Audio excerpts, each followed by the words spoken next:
Olá, hoy vamos a hablar sobre los miembros superiores, una estructura anatómica altamente especializada que permite la manipulación del entorno, la realización de movimientos finos y la ejecución de actividades de fuerza y precisión.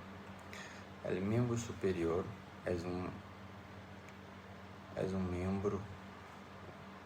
miembro superior semiautónomo mediante la cintura escapular formada por la clavícula y la escápula.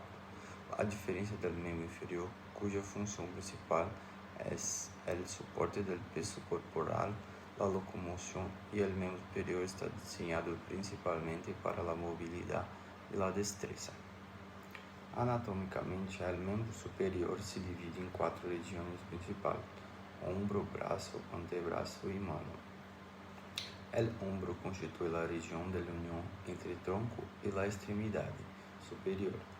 El brazo se extiende entre el hombro y el codo, y el antebrazo se localiza entre el codo y la muñeca. Finalmente, la mano representa la porción más distal y especializada del miembro superior. Vamos a empezar por la cintura escapular. La clavícula es un hueso largo con forma de S que constituye la única función ósea directa entre el miembro superior y el tronco. Su extremo medial se articula con el esternón mediante la articulación externo-clavicular, mientras que su extremo lateral se articula con el acrómio de la escápula. La clavícula actúa como un soporte que mantiene el miembro superior separado del tórax, favoreciendo una amplia movilidad. La escápula es un hueso plano y triangular, situado en la región posterior del tórax. Presenta 3 bordes, 3 ángulos y 2 superficies, y sus acidentes anatómicos más importantes destacan la espina de la escápula, el acrómio y la apófisis coracoide. La cavidad glenóica situada en su ángulo lateral se articula con la cabeza del húmero, formando la articulación buno-humeral o articulación del hombro. El húmero es un hueso principal del brazo. Su extremo proximal está formado por la cabeza humeral, que se articula con la cavidad glenoidea, se articula con la escápula. También presenta el cuello anatómico, el cuello quirúrgico y las trabéculas mayor y menor, que sirven como zona de inserción muscular. La gran movilidad del hombro depende de numerosos músculos. Los más superficiales son el trapecio y el deltoide. El trapecio participa en los movimientos de la escápula y contribuye a la estabilidad de la cintura escapular. El deltoide cubre la articulación del hombro y es el principal músculo responsable por la abducción del brazo. En planos más profundos, encontramos los músculos elevados de las escápulas, romboides mayor y romboides menor, encargados de estabilizar la escápula sobre la pared torácica. La región posterior de la escápula contiene músculos de gran importancia funcional. Entre ellos se encuentran el supraespinoso, el infraespinoso, redondo menor y redondo mayor. Los 3 primeros forman parte del manguito rotador, estructura fundamental para la estabilidad dinámica de la articulación gleno-humeral. El supraespinoso inicia la abducción del brazo, el infraespinoso y el redondo menor producen rotación lateral, y el redondo mayor participa principalmente en la aducción y rotación medial del brazo. Además, en esta región se encuentra una cabeza larga del tríceps braquial que se conecta con la escápula con el antebrazo. Pasando al brazo, encontramos un único hueso, el húmero. Los músculos del brazo se organizan en compartimentos anteriores y posteriores. El compartimento anterior contiene principalmente el bíceps braquial, el braquial y el coracobraquial. Estos músculos participam fundamentalmente en la flexión del codo y en algunos movimientos del hombro. El bíceps braquial es especialmente importante porque además de flexionar el antebrazo, produce supinación, es decir, gira la palma de la mano hacia adelante. El compartimento posterior está ocupado por el tríceps braquial, principal extensor del antebrazo sobre la articulación del codo. El antebrazo está formado por dos huesos, el radio y el cúbito o ulna. El radio ocupa la posición lateral cuando la palma de la mano mira hacia adelante. Se ensancha distalmente para participar en la articulación de la muñeca. El cúbito ocupa la posición medial. Su extremo proximal forma gran parte de la articulación del codo, mediante el olecrano y la apófisis coronoides. Los movimientos de pronación y supinación permiten que el radio rote alrededor del cúbito. Gracias a ello, podemos girar la palma de la mano hacia arriba y hacia abajo. Los músculos del antebrazo se distribuyen en compartimentos anteriores y posteriores. El compartimento anterior está constituido principalmente por músculos flexores y pronadores. En el plano superficial encontramos el pronador redondo, el flexor radial del carpo, el palmar largo y el flexor cubital del carpo. Estos músculos participan en la flexión de la muñeca y en la pronación del antebrazo.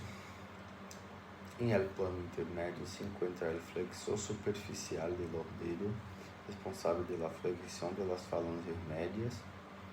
En el plano profundo encontramos el flexor profundo del dedo, el flexor largo del pulgar y el pronador cuadrado. Estos músculos permiten movimientos precisos de los dedos y del pulgar, esenciales para la prensión. El compartimento posterior del antebrazo está formado por músculos extensores y supinadores. En el plano superficial encontramos el braquioradial, el extensor radial largo del carpo, el extensor radial corto del carpo, el extensor de los dedos y el extensor del dedo meñique, el extensor cubital del carpo y el ancono. Estos músculos participan principalmente en la extensión de la muñeca y de los dedos. En el plano profundo encontramos el supinador, el abductor largo del pulgar, el extensor corto del pulgar, el extensor largo del pulgar y el extensor del índice. Todos estos músculos están inervados por el nervio radial y son fundamentales para el movimiento de precisión de la mano. La mano constituye la región más especializada del miembro superior y está formada por la muñeca, el metacarpo y los dedos. La muñeca contiene 8 huesos carpianos organizados en 2 filas.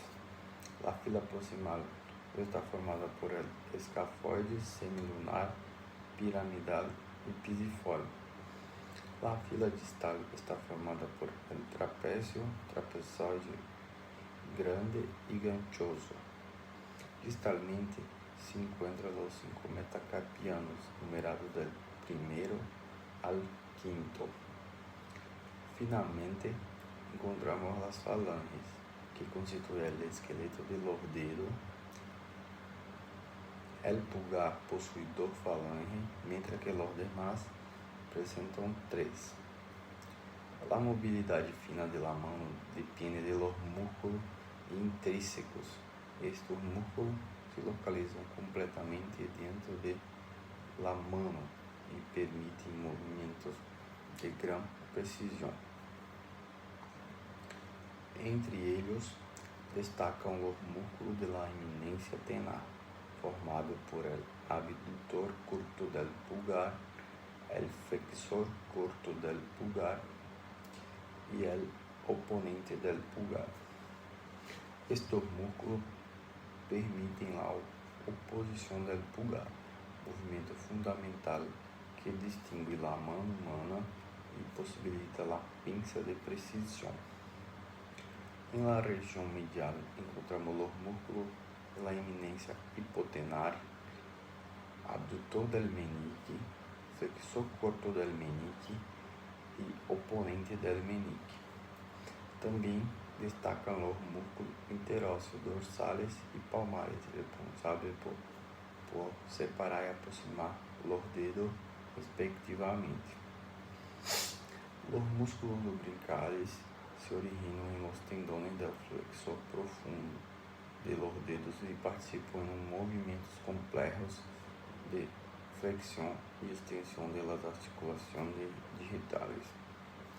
Otro músculo importante es el aductor del pulgar, que contribuye a la fuerza de prensión y estabiliza el pulgar durante el agarre. La irrigación arterial del miembro superior procede principalmente de la arteria subclaviana y continúa como arteria axilar y posteriormente como la arteria braquial. La inervación depende del plexo braquial formado por las raíces nervosas cervicales C5 a T1. En conclusión, el miembro superior representa una de las regiones anatómicas más complejas y especializadas del cuerpo humano.